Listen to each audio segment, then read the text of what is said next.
ప్రభువు నందు ప్రియాతి ప్రియులైన మీకందరికీ రక్షకుడు ప్రభువునైన యేసుక్రీస్తు వారి నామములు ఈ ఉదయకాలపు అనేక శుభ వందనములు తెలియచేస్తూ ఉన్నాను. సర్వశక్తులకు దేవుని ఆశీర్వాదములు మీకును మీ సంతతికిని సదాకాలము కలిగి మీరు వర్ధిల్లుదురుగాక.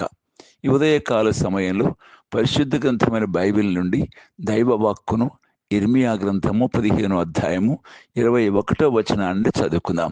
ఇర్మియా గ్రంథము 15వ అధ్యాయం 21వ వచనం. దుష్టుల చేతిలో నుండి నిన్ను విడిపించెదను, బలాత్కారుల చేతిలో నుండి నిన్ను విమోచించెదను. దుష్టుల చేతిలో నుండి నిన్ను విమోచించెదను, బలాత్కారుల చేతిలో నుండి నిన్ను విమోచించెదను. ప్రియమైన వారులారా, ప్రభువైన యేసుక్రీస్తు వారు అనుగ్రహించినటువంటి అద్భుతమైనటువంటి దేవదేవుని యొక్క అద్భుతమైన వాగ్దానము ప్రవక్త అయిన ఇర్మియా గారి కొరకు ఇలా ఉన్నట్లుగా చూస్తున్నాం. దుష్టుల చేతిలో నుండి నిన్ను విడిపించేదను, బలాత్కారుల చేతిలో నుండి నిన్ను విమోచించేదను. ఈ మాట అనేదానికి ముందుగా దేవాతి దేవుడు చెప్తున్న మాట ఏమంటే 19వ వచనంలో యెహోవా ఇలాగ సెలవిచ్చాను, నీవు నా తట్టు తిరిగిన ఎడల నీవు నా సన్నిధిని నిలిచినట్లు నేను తిరిగి రప్పింతును. ఏవి నీచములో ఏవి ఘనములో నీవు గుర్తుపట్టిన ఎడల నీవు నా నోటి వలె ఉందువు. వారు నీ తట్టునకు తిరగవలని కానీ నువ్వు వారి తట్టునకు తిరగకూడదు. అప్పుడు నిన్ను ప్రజలకు పడగొట్టజాలని ఇత్తడి ప్రాకారముగాను నేను నియమించదను. నిన్ను రక్షించుటకును నిన్ను విడిపించుటకును నేను నీకు తోడయ్యుందును. కనుక వారు నీ మీద యుద్ధము చేయుదురు కానీ నిన్ను జయింపకపోదురని యెహోవా సెలవిచ్చుచున్నాడు. ప్రియులారా, చేయవలసిన పనులు 3 సంగతులు దేవాదేవుడు చెప్తా ఉన్నారు. మొదటిది, నీవు నా తట్టు తిరిగిన ఎడల, నీవు నా తట్టు తిరిగిన ఎడల. రెండవదిగా, ఏవి నీచములో ఏవి ఘనములో నీవు గుర్తుపట్టిన ఎడల, ఏవి నీచములో ఏవి ఘనములో నీవు గుర్తుపట్టిన ఎడల. మూడవదిగా, వారు నీ తట్టునకు తిరగవలని కానీ నువ్వు వారి తట్టుకు తిరగకూడదు. 3 ఆజ్ఞలు ఇక్కడ ఉన్నాయి. మొట్టమొదటిగా, నీవు నా తట్టు తిరగాలి, నా వైపు చూడాలి, నా స్వరం వినాలి, నా ఆజ్ఞని గైకొనాలి, నా వాక్య ప్రకారం జీవించాలి. ప్రజలను పరిస్థితులను లెక్కించకూడదు, నువ్వు నా తట్టు తిరగాలి. రెండవదిగా, ఏవి నీచములో ఏవి ఘనములో నువ్వు గుర్తుపట్టాలి. ఏవి నీచమైనవో ఏవి ఘనమైనవో నువ్వు గుర్తుపట్టాలి. మూడవదిగా, నువ్వు వారి తట్టుకు తిరగకూడదు, వారి తట్టుకే మాత్రం తిరగకూడదు. ఈ 3 ఆజ్ఞలు దేవాతి దేవుడు ఇర్మియా గారికి చెప్తున్నారు. పైన ఎంతో నిస్పృహతో ఉన్నాడు, నిరాశతో ఉన్నాడు దైవజనుడు. అందువలన ఆయనను ఈ విధంగా హెచ్చరిక చేస్తున్నారు. ఈ 3 వల్ల కలిగే లాభాలు కూడా చెప్తున్నారు. నీవు నా తట్టు తిరిగిన ఎడల, నీవు నా తట్టు తిరిగిన ఎడల నీవు నా సన్నిధిని నిలుచున్నట్లు నేను తిరిగి రప్పింతును. నీవు నా సన్నిధిలో నిలుచున్నట్లు తిరిగి రప్పింతును, తిరిగి రప్పింతును. అర్థమవుతుంది మనకు కదా. అంటే ఇప్పుడు ఎక్కడున్నాడో, ఏ స్థితిలో ఉన్నాడో మళ్ళా తిరిగి రప్పిస్తాను, నా సన్నిధిలో రప్పిస్తాను నా తట్టు తిరిగితే. రెండవదిగా అంటున్నాడు ఆయన, ఏవి నీచములో ఏవి ఘనములను గుర్తుపట్టినట్లయితే నీవు నా నోటి వలె ఉందు, నా నోటి వలె ఉందు. మూడవదిగా, వారు నీ తట్టు తిరగవలని కానీ నీవు వారి తట్టు తిరగకూడదు. అప్పుడు నీవు నా తట్టు తిరగాలి కానీ వారి తట్టు తిరగకూడదు. అప్పుడు ఈ ప్రజలను పడగొట్టజాలని ఇత్తడి ప్రాకారముగా నిన్ను, ఈ ప్రజలను పడగొట్టజాలని ఇత్తడి ప్రాకారముగా నేను నియమించదను. కనుక నువ్వు నా తట్టు తిరగాలి, వారి తట్టు తిరగకూడదు. అప్పుడు నిన్ను, ఈ ప్రజలను పడగొట్టజాలని ఇత్తడి ప్రాకారముగా నేను నియమించదను.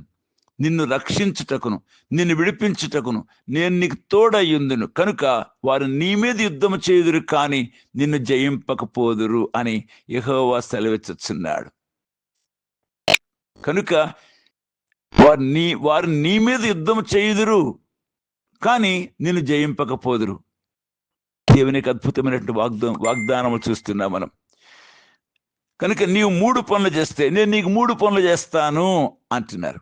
4వదిగా దుష్టుల చేతిలో నుండి నిన్ను విడిపించేదను, బలత్కారుల చేతిలో నిన్ను విమోచించేది అంటున్నాడు. కానీ నీ చుట్టూ ఉన్న వారు దుష్టులు, నువ్వు వారి తట్టు తిరగకూడదు, నా తట్టు తిరగాలి. అంతేకాదు నువ్వేం చేయాలి? ఏవి నీచములో ఏవి ఘనములో గుర్తుపట్టాలి. 3వదిగా వారి తట్టు తిరగకూడదు, వారి తట్టు తిరగకూడదు. అంటే వారి క్రియలు వారి చేష్టలు ఏమాత్రం అంగీకరించకూడదు. అప్పుడు నేనేం చేస్తాను? పడగొట్టజాలని ఇత్తడి ప్రాకారముగాను నిన్ను నియమిస్తాను. వారి నీ మీద యుద్ధం చేస్తారు కానీ వారు జయింపకపోదురు అంటున్నాడు. ప్రియులారా, జ్ఞాపకం చేసుకుందాం, ఈ లోకంలో దుష్టుల యొక్క కార్యములు ఎన్నో చూస్తూ వస్తాం. దుష్టులు ఈ లోకమంతా 5వ అధ్యాయం 19వ వచనం మొదటి యోహాను పత్రికలో లోకమంతా దుష్టుని యందున్నది అని వాక్య భాగం ఎంతో సెలవిస్తోంది. అంటున్నాడు, యోబు గారు అంటున్నారు 19వ అధ్యాయం 25వ వచనంలో, యోబు 19:25వ వచనంలో, నా విమోచకుడు సజీవుడనియు, నా విమోచకుడు సజీవుడనియు, తర్వాత ఆయన భూమి మీద నిలుచునని నేను ఎరుగుదును. జ్ఞాపం చేసుకున్నా, నా విమోచకుడు సజీవుడు. ప్రియ చెల్లి, నా తమ్ముడా, దుష్టుల యొక్క సంతతి మన చుట్టూ ఉన్న దుష్టత్వాలు జరిగించేవాళ్ళు, మోసం చేసేవాళ్ళు, అబద్ధాలు ఆడేవారు, అన్యాయాలు చేసేవాళ్ళు, లంచగొండితనం కలిగిన వాళ్ళు, మరి వ్యభిచారులు, త్రాగుబోతులు, మతోన్మాదులు, మరి ఎంతో ఎంతో భయంకర వ్యక్తులు మన చుట్టూ ఉన్న మన విమోచకుడు సజీవుడు. కాబట్టి ఆయన తప్పనిసరిగా మనల్ని విడిపిస్తాడనే సత్యాన్ని యోబు గారు జ్ఞాపకం చేస్తూ ఉంటున్నారు. 103వ కీర్తన 8వ వచనంలో కూడా, 103వ కీర్తన 8వ వచనంలో, యెహోవా దయాదాక్షిణ్య పూర్ణుడు, దీర్ఘశాంతుడు, కృపా సమృద్ధి కలవాడు. యెహోవా దయాళుడు. కనుక ఆయన మనమే దయదలచి దుష్టుల చేతుల్లోంచి ఆయన మనం తప్పనిసరిగా మనం విడిపించేవానిగా ఉన్నాడు అని జ్ఞాపకం చేసుకోవాలి. మరి ఇటువంటి స్థితిలో ఉన్నప్పటికీ మనల్ని క్షమించేవాడు, మనల్ని విమోచించేవానిగా కూడా ప్రభువైన యేసుక్రీస్తు వారు మన కొరకు ఉన్నారు. అందువల్లనే మనము ధైర్యముగా ఆయన తట్టు తిరిగి ఆయనతో నిలిచినట్లయితే అద్భుతమైన విజయాలు మనం చూడగలం. ప్రియులారా, ఎట్టి పరిస్థితుల్లో లోకానికి కానీ లోకస్తులకు కానీ లేక దుష్టులకు కానీ భయపడవలసిన పని మనకి ఏమాత్రం లేదు అనే సంగతిని దైవవాక్యం జ్ఞాపకం చేస్తోంది. 23వ అధ్యాయం 11వ వచనంలో, వారి విమోచకుడు బలవంతుడు, ఆయన వారి పక్షమున నీతో వ్యాజ్యమాడును. ఇలా అనొచ్చు, నా విమోచకుడు సజీవుడు, నా విమోచకుడు బలవంతుడు, నా పక్షంగా వారితో వ్యాజ్యమాడతాడు. ఎందుకంటే పైన అంటున్నాడు, ఎవరైతే భక్తి గల వారిగా ఉన్నారో వారి విషయం మాట్లాడుతున్నాడు సామెత గ్రంథంలో దైవజనుడు సొలొమోన్ గారు. కనుక నీవు నేను కూడా దేవుని తట్టు తిరిగే వారిగా ఉంటే, ఏవి నీచములో ఏవి ఘనములో గుర్తుపట్టగలిగే వారిగా ఉంటే, కేవలము వారి తట్టు తిరగకుండా ప్రభువునే హత్తుకొని జీవించినట్లయితే మన విమోచకుడు సజీవుడు, బలవంతుడు, మన పక్షంగా వ్యాజ్యమాడేవానిగా కూడా ఉన్నాడు. కనుక ఏమాత్రం కూడా మనం భయపడ అక్కరలేదని వాక్య భాగం మనం ధైర్యపరుస్తోంది. 41వ అధ్యాయం యెషయా గ్రంథం 11వ వచనంలో, నీ మీద కోపపడు వారందరూ సిగ్గుపడి విస్మయం పొందెదరు, నీతో వాదించువారు మాయమై నశించిపోదురు, నీతో కలహించువారిని నీవు వెతుకుతువు గాని వారిని కనుగొనలేకపోదువు, నీతో యుద్ధము చేయువారు మాయమైపోవుదురు, అభావులవుదురు. నీ దేవుడిని యెహోవానికి నేను భయపడకము, నేను నీకు సహాయం చేసేదని చెప్పచ్చు, నీ కుడి చేతిని పట్టుకొనుచున్నాను. సజీవుడగు వాడు, బలవంతుడగు వాడు నీ కుడి చేతిని పట్టుకొని ఉన్నాడు. కనుక నీ మీద ఏమైనా కోపపడినా, నీతో వాదించినా, కలహించినా, యుద్ధము చేసేందుకు వచ్చినా మనకు విజయం ఇచ్చేవాడు దేవాతి దేవుడు. ఉదయకాల సమయంలో ఈ పరిశుద్ధ దైవ వాక్యం సెలవిచ్చే మాట ఏమంటే, నీ విమోచకుడు సజీవుడు, నీ విమోచకుడు బలవంతుడు, నీ విమోచకుడు నీ పక్షంగా వాదించేటువంటి వాడు. కనుక నిన్నెవ్వరు పడగొట్టజాలరు. పడగొట్టజాలని ఇత్తడి ప్రాకారం వలె నేను చేస్తానంటున్నాడు. కనుక ఎవరికి భయపడదాం? ప్రజలకు భయపడదామా? దేవునికి భయపడదామా? యేసయ్య అన్నారు, మీరు ఎవరికి భయపడవలను నేను మీకు తెలియచేస్తున్నాను అంటూ 12వ అధ్యాయం లూకాసు వార్తలు అంటున్నారు. శరీరమును మాత్రము చంపి ఆత్మను ఏమీ చేయలేని వారికి భయపడవద్దు, కానీ శరీరమును ఆత్మను కూడా నరకంలో పడద్రోయగల వానికే భయపడుడి. ప్రియమైన తమ్ముడు, నా చెల్లి, దేవాతి దేవుడే నిన్ను, నీ శరీరాన్ని, ఆత్మని కూడా నరకంలో పడద్రోయగలిగిన వాడు దేవుడు.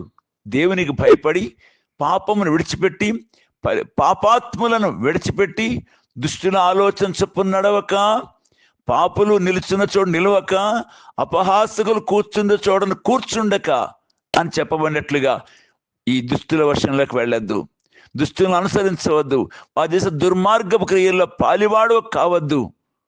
దేవునికి భయపడి ప్రతి పాపమును క్షమించి ఆయన దయను, ఆయన కనికరాన్ని కోరుకొని ఆయన రక్తములో పాప క్షమాపణ పొంది, ఎటువంటి పరిస్థితుల్లో కూడా ఈ లోకస్తులతో కానీ దుష్టులతో కానీ ఈ చెడు కార్యములు చేసే వారితో ఏమాత్రం కూడా జత కలవకుండా, ఏవి నీచములో ఏవి ఘనములో గుర్తుపడుతూ దేవుని ఆశ్రయించిన వారిగా ఉంటే, ప్రియులారా, ఆయన మన విమోచకుడు, ఆయన సజీవుడు, ఆయన బలవంతుడు, మన పక్షంగా వాదించేటువంటి వాడు. కనుక నీ పక్షంగా వాదించే దేవుడు నీకున్నాడు. కనుక ఏం భయపడనక్కర్లా. నిన్ను ఎవడు ఏమి చేయలేడు. అవును, భక్తుల జీవితాల్లో జరిగే కార్యాలు ఇవే ప్రియులారా. అందుకే ఉదయకాల సమయంలో ప్రభువు స్పష్టంగా మాట్లాడుతున్నాడు, నీవు ఎవరికి భయపడాల్సిన పని లేదు, నీ దేవునికి తప్ప. నీ దేవునికి మాత్రమే భయపడాలి, ఆయన ఎదుట మాత్రమే సాగిలపడాలి, ఆయనకి అప్పగించుకోవాలి. ఆయన వాక్య ప్రకారం, ఆయన చిత్తానుసారంగా ఆయన మనస్సును ఎరిగి నడుచుకోవడం నేర్చుకుంటే నిన్ను జయించేవాడు ఎవ్వడూ ఉండడు. అవును, ఇది సత్యం ప్రియులారా, ఇది సత్యం. నా జీవితంలో కూడా ఈ సత్యాన్ని అనుభవిస్తూ వచ్చాను. నా పక్షంగా నా ప్రభు వాదించేవాడు, నా పక్షంగా బలవంతుడై ఉన్నవాడు, సజీవునిగా ఉండి నన్ను ఎరిగిన వాడు, నన్ను విడిపించిన వాడు కూడా నా విమోచకుడినే దేవుడు. కనుక ఇది సత్యం, అనుభవేద్యం. ఆశ్రయిస్తే ఆశీర్వదించబడతావు. ప్రార్థిస్తాను. ప్రియమైన తండ్రి, ప్రభువైన యేసుక్రీస్తు వారి నామమున ఉదయ కాలములో మా విమోచకుడైన నిన్ను, అయ్యా, సజీవుడవగు బలవంతుడవగు నిన్ను, మా పక్షంగా వాదించే నిన్ను హత్తుకుని జీవించడంలో మాకు సహాయం చేయండి. లోకమును కానీ లోకములో ఉన్న వాటిని కానీ ప్రేమింపక, దుష్టుని ఆశ్రయించక, నిన్ను హత్తుకుని జీవించే భాగ్యం మాకివ్వండి. ఏవి నీచములో ఏవి ఘనములో గుర్తుపట్టే జ్ఞానం, వివేకం మాకివ్వండి. నీచమైన వాటిని విడిచి ఘనమైన వాటిని హత్తుకొని జీవించే భాగ్యం మాకివ్వండి. నీ చేతుల్లో పెట్టుకుంటూ యేసుక్రీస్తు వారి నామమున ప్రార్థిస్తున్నాము తండ్రి, ఆమెన్. ప్రభు అయిన యేసుక్రీస్తు వారి కృప మనకు తోడుగా ఉండును గాక. Amen, amen.